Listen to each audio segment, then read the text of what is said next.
Bismillahirrahmanirrahim. Pada kesempatan kali ini dari panitia meminta saya untuk menyampaikan sebuah materi yang mudah untuk disampaikan tetapi berat untuk dilaksanakan. Ya. Judul materinya tentang ikhlas dalam beramal. Ya. Ketika kita bicara tentang ikhlas, maka pada hakikatnya ya, kita berbicara tentang ketauhidan, tentang keimanan kita kepada Allah, bagaimana kita menjadikan bahwa satu-satunya yang layak untuk disembah, satu-satunya yang layak untuk diibadahi, yang kita jadikan tujuan kehidupan kita untuknya itu adalah Allah Subhanahu wa taala, ya. Innas salati wa nusuki wa mahyaya wa mamati lillahi rabbil alamin. Sesungguhnya salatku, ibadahku, hidupku dan matiku hanya untuk Allah Subhanahu wa taala, ya. Nah, disinilah para ulama mengatakan bahwa ikhlas itu adalah setengah dari agama. Jadi persoalan agama itu setengahnya itu ada di ikhlas, karena setengah yang lainnya itu adalah ittiba. Ya, kenapa? Karena syarat diterimanya sebuah amal, ya, syarat diterimanya ibadah itu dua. Yang pertama ikhlas karena Allah Subhanahu wa taala, yang kedua ittiba. Artinya tata caranya, syariatnya itu sesuai dengan petunjuk yang disampaikan oleh baginda Nabi sallallahu alaihi wasallam. Ya. Jadi ketika kita beramal, ketika kita melakukan suatu ibadah atau amal soleh, maka dia tidak akan diterima kecuali kalau memenuhi dua persyaratan tadi. Yang pertama kita harus lakukan itu dengan ikhlas, yang kedua harus kita laksanakan sesuai dengan petunjuk yang disampaikan oleh baginda Nabi SAW. Ya. Ada juga yang mengatakan bahwa ikhlas itu adalah setengah dari agama, sepertiga dari agama. Ya. Kenapa? Karena ikhlas itu letaknya pada niat. Jadi ikhlas itu adalah amalan hati, ya, bukan amalan badan, bukan amalan fisik. Gak bisa kita ngomong ke orang, saya ikhlas loh, gitu. Gak bisa. Karena ikhlas itu letaknya di dalam hati. Kita tidak bisa menilai keikhlasan seseorang, ya. Hanya Allah Subhanahu wa taala yang tahu siapa di antara kita yang merupakan orang-orang yang ikhlas, ya. Gak bisa dilihat dari gerak-geriknya, oh kayaknya dia ikhlas nih, gitu kan. Buktinya apa? Buktinya waktu dia nyumbang, dia namanya pengen ditulis hamba Allah. Nah, gitu. Belum tahu juga kita, ya. Atau ada orang yang nyumbang terang-terangan, misalnya nih, ada kotak infak lewat, terus dia ambil 100.000, dia terang-terangan, dia infak gitu ya. Apakah dia tidak ikhlas? Belum tentu juga, ya. Karena ikhlas itu babnya bab niat. Niat itu letaknya ada di dalam hati, ya. Nah, karena amal itu dibangun atas tiga. Yang pertama adalah keikhlasan dengan hati, ya. Yang kedua iman itu yang pertama diterima dengan hati, yang kedua itu adalah diucapkan dengan lisan, yang ketiga diamalkan atau dilakukan dengan perbuatan anggota badan. Makanya ada yang mengatakan setiap amal itu akan terikat dengan niatnya, ya. Kita udah sangat hafal sekali hadis Nabi SAW, yaitu diletakkan di bab-bab awal, ya. Baik di beberapa buku hadis, misalnya di kitab Hadis Arba'in An-Nawawi, itu diletakkan di hadis pertama, ya.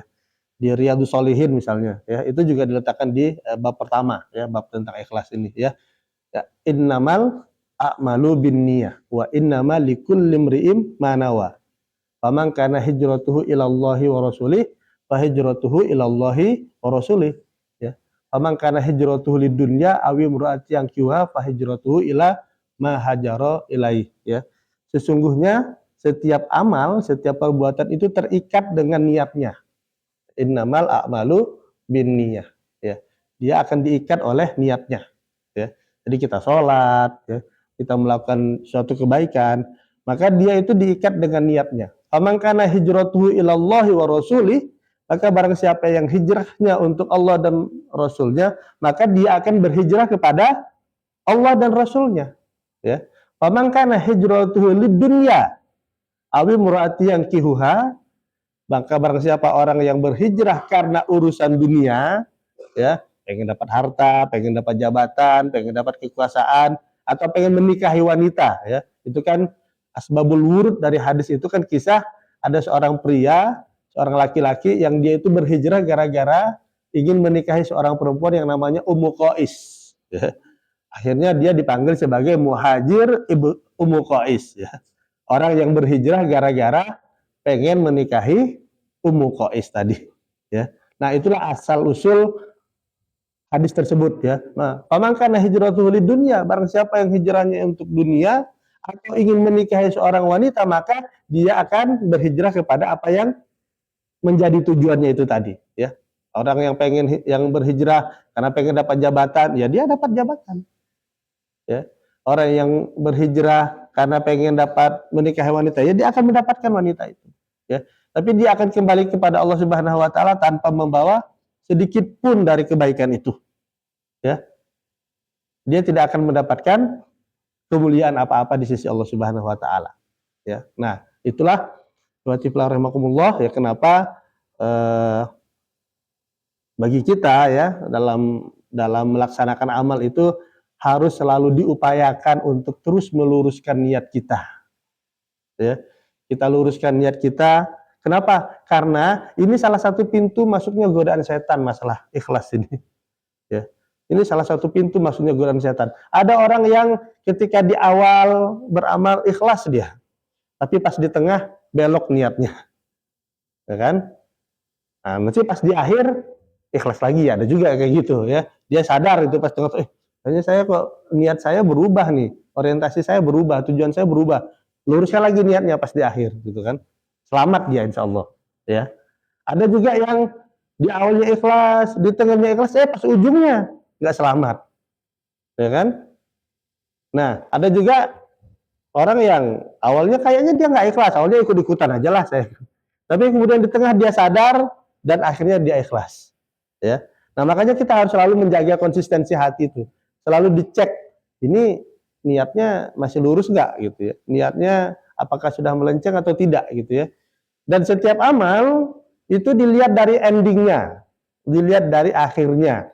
Makanya ada istilahnya husnul khotimah atau su'ul khotimah, ya. Kebaikan di akhir atau keburukan di akhir, ya.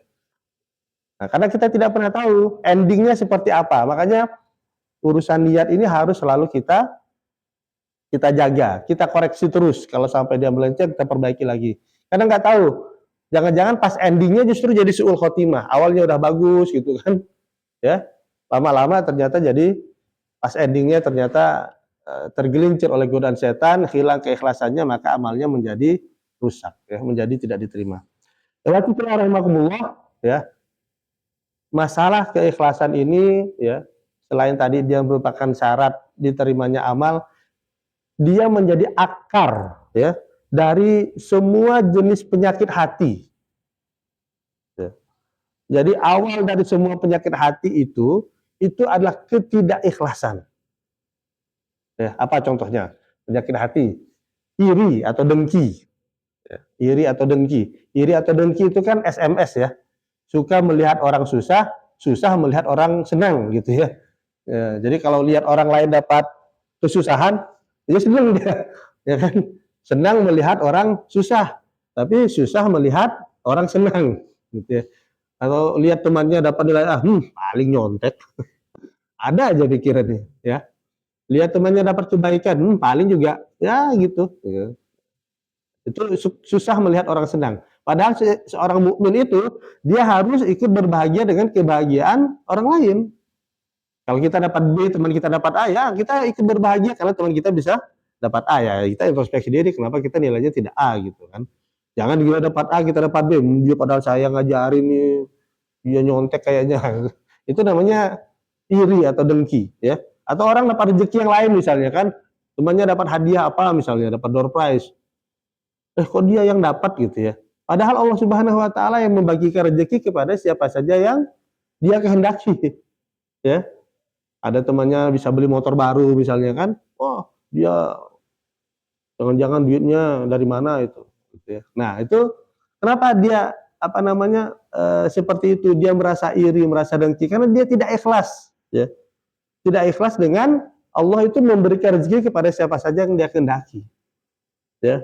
Padahal setiap orang ini jatah rezekinya udah tertentu, ya. Udah ada takarannya masing-masing. Jadi nggak perlu kita iri dengan keberhasilan orang lain misalnya kan, kebahagiaan yang didapatkan orang lain, gitu. Karena Allah lah yang telah mendistribusikan itu semuanya untuk kita, ya. Apalagi misalnya sombong. Nah, sombong apalagi itu? Sombong itu memang akarnya dari tidak ikhlas. Kalau bukan gara-gara saya ini Fikri dah tak ada dah. Sombong dia, ya kan? Kalau saya ndak nyumbang nih, ndak jadi acara ini gitu kan. Saya sih ikhlas sih nyumbang 100.000. Nah, kalau udah ngomong saya sih ikhlas tuh udah ndak ikhlas tuh. Saya sih ikhlas. Nah, itu udah ndak ikhlas tuh. Ikhlas itu seperti surah Al-Ikhlas. Coba surah Al-Ikhlas itu tahu nggak? Qul huwallahu ahad, Allahu somad, lam yalid walam yulad walam yakul lahu kufuwan ahad. Ada kata ikhlas nggak di situ? Nggak ada. Namanya surah Al-Ikhlas. Tapi nggak ada kata ikhlas di situ. Ya, nggak ada kata ikhlas di situ. Ya. Nah, karena memang ketika kita ikhlas, memang kita benar-benar menjadikan tujuan kita melakukan perbuatan itu adalah untuk Allah Subhanahu wa Ta'ala. Jadi yang pertama ikhlas itu ketidakikhlasan itu sumber dari segala macam bentuk penyakit-penyakit hati. Ria, apalagi ria. Ria itu kan apa? Menampakkan amal. Makanya ada kaidah ya, ada kaidah. Kalau kita kalau kita nggak jadi melakukan kebaikan gara-gara takut ria, itulah ria itu sendiri. Gimana contohnya ya? Contohnya misalnya nih, saya mau bersih-bersih musola lah, misalnya bersih-bersih musola Fikri nih. Dan niat nih dari rumah nih, udah siap-siap mau bersih-bersih musola Fikri. Tiba-tiba lihat ternyata ada ininya, ada gebetan apa tuh gebetan ya?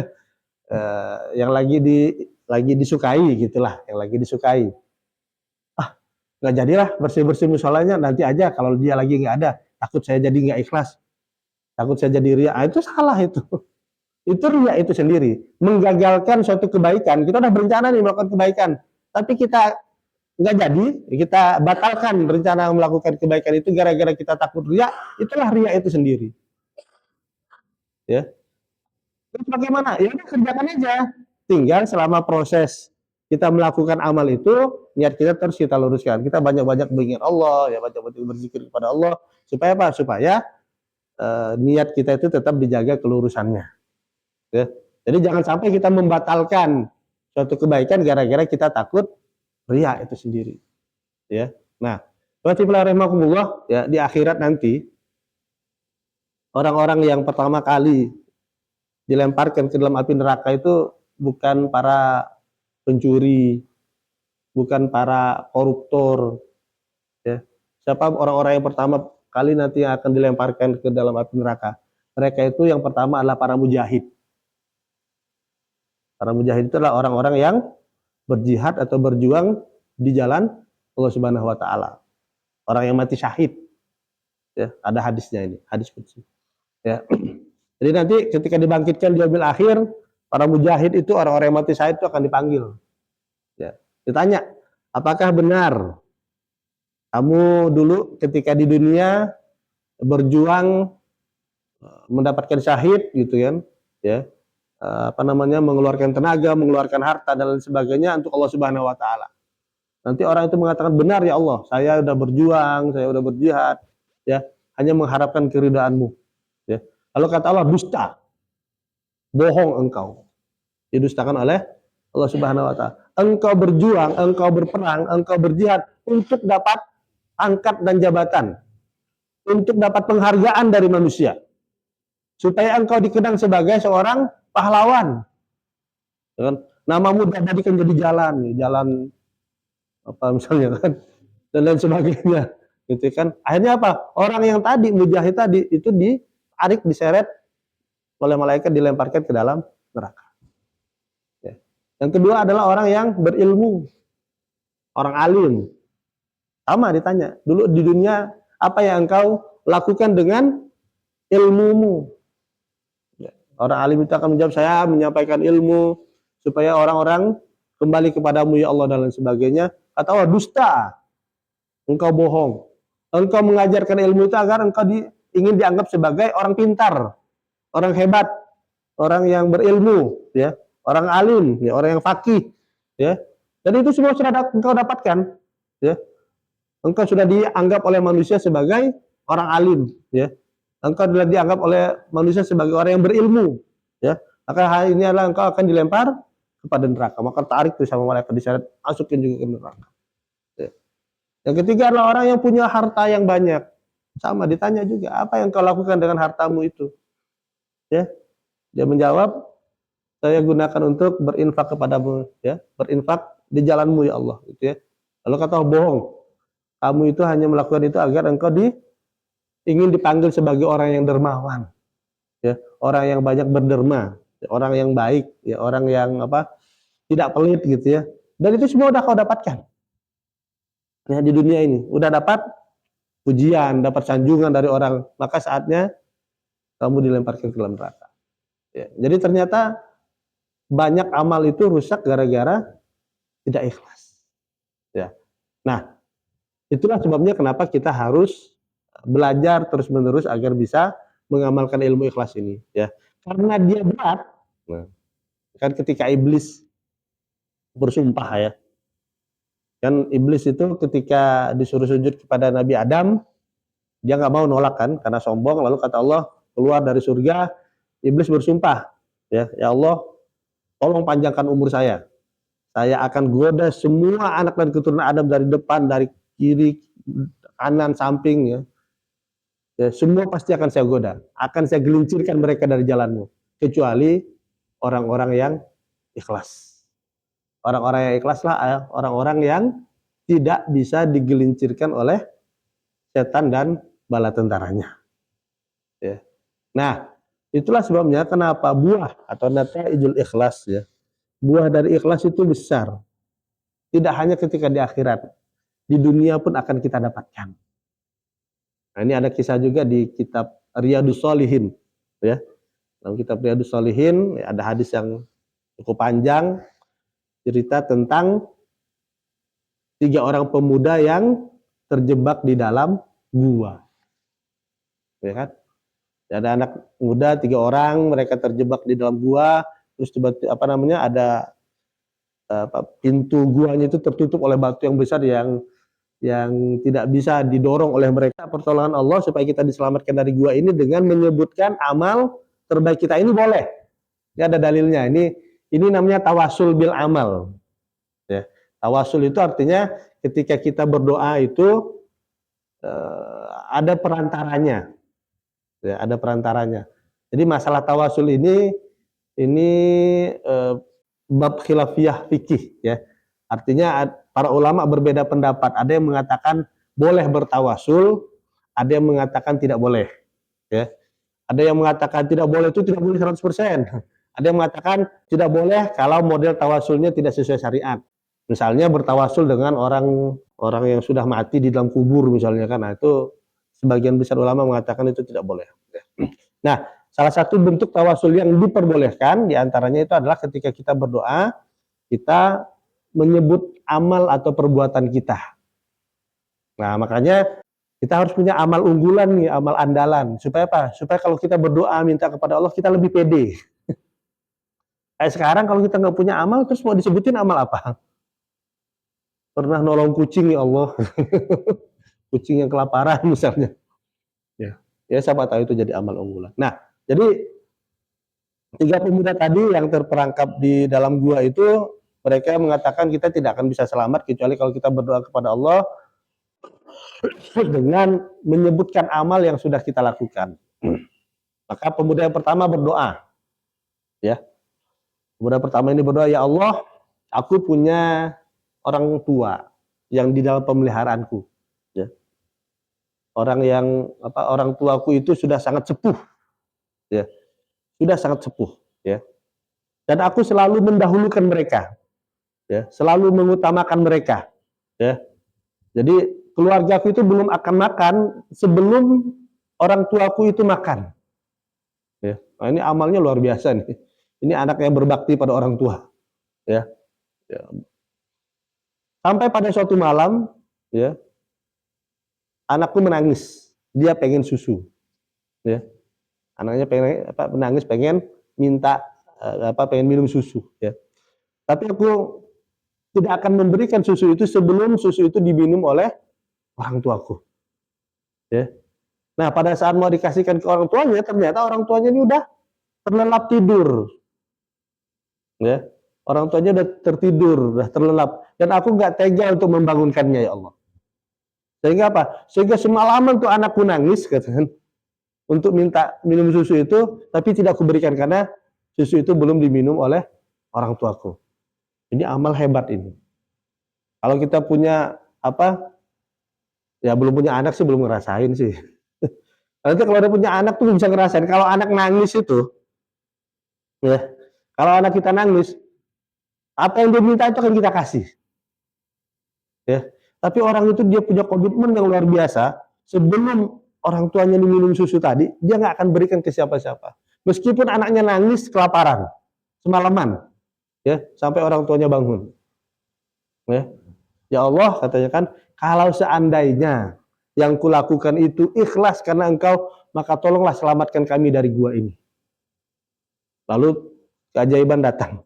Batu bergeser, batu yang besar tadi itu bergeser. Geser. Ya. Itu buah dari keikhlasan. Ya. Artinya tidak hanya di akhirat kita akan mendapatkan kebaikan itu, di dunia pun akan kita dapatkan. Ya, kita akan mendapatkan keistimewaan di antara dari buah dari keikhlasan tadi.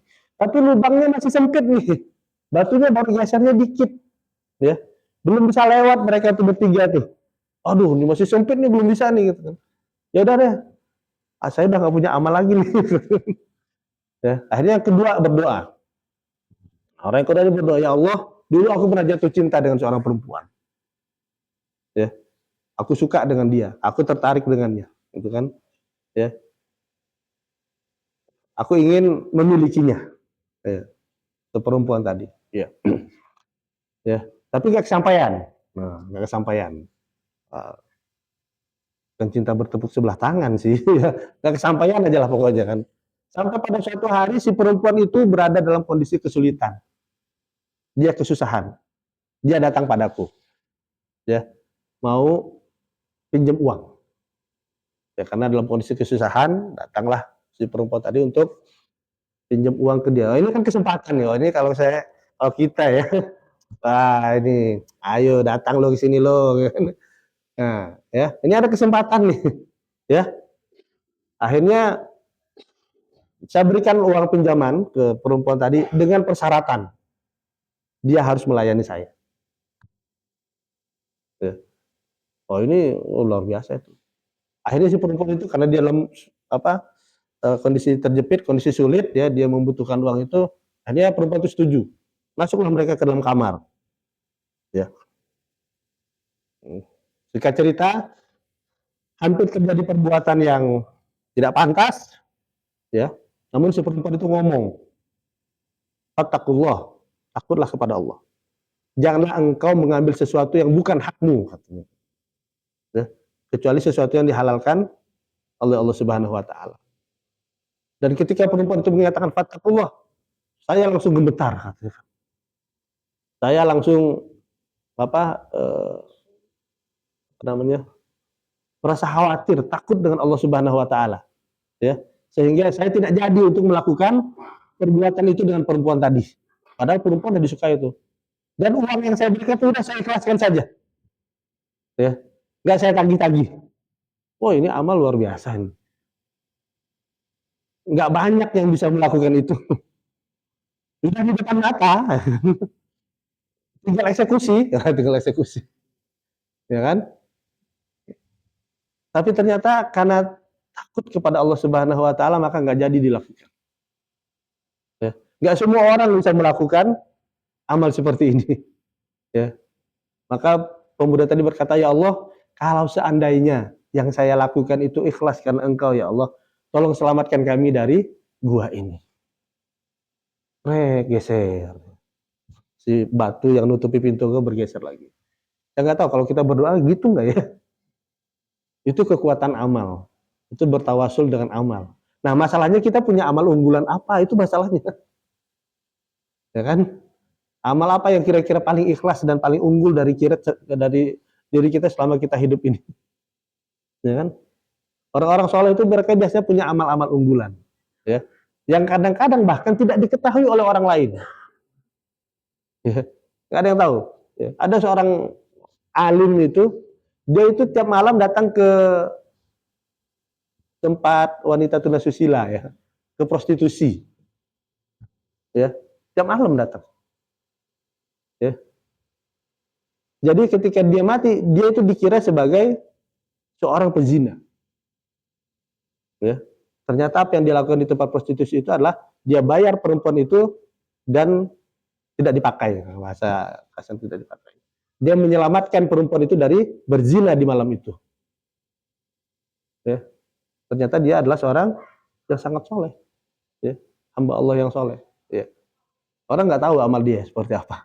Orang bahkan mengira atau melabeli dia, ngecap dia itu sebagai seorang pezina, ya. Padahal yang dia lakukan adalah menyelamatkan perempuan dari berbuat zina. Nah, yang kedua, ya. Tapi belum bisa lewat nih mas ini, tuh lubangnya masih sempit, ya. Lubangnya masih sempit, ya. Nah, berdoalah yang ketiga, kan bertiga ya. Ya Allah, dulu saya punya karyawan, ya, punya staff, ya. Nah, tiba-tiba si karyawan saya ini pas lagi dibutuhkan hilang. Ini kalau kita jadi bos lagi penuh dengan karyawan, karyawannya hilang, pergi tanpa kabar, ya kan? Itu dari segi apa namanya budaya kerja itu udah tidak sopan itu, ya. Kita kemana-mana aja harus izin kan, kalau namanya kita ke atasan itu kan izin, Pak saya izin misalnya mau pergi kemana gitu kan, atau ajukan cuti dan sebagainya. Ini hilang tanpa kabar, ya kan? Karyawan itu memang menyakitkan hati juga tuh kalau punya karyawan kayak gitu, ya.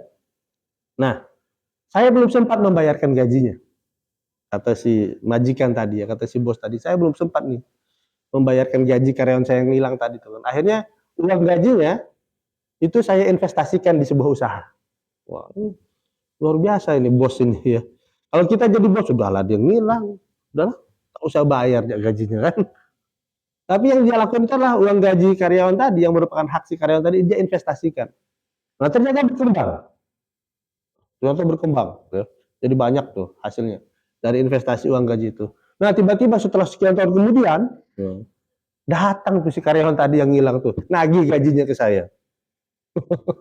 Kira-kira kalau kita didatangin karyawan kayak gitu, apalah yang kita omongkan?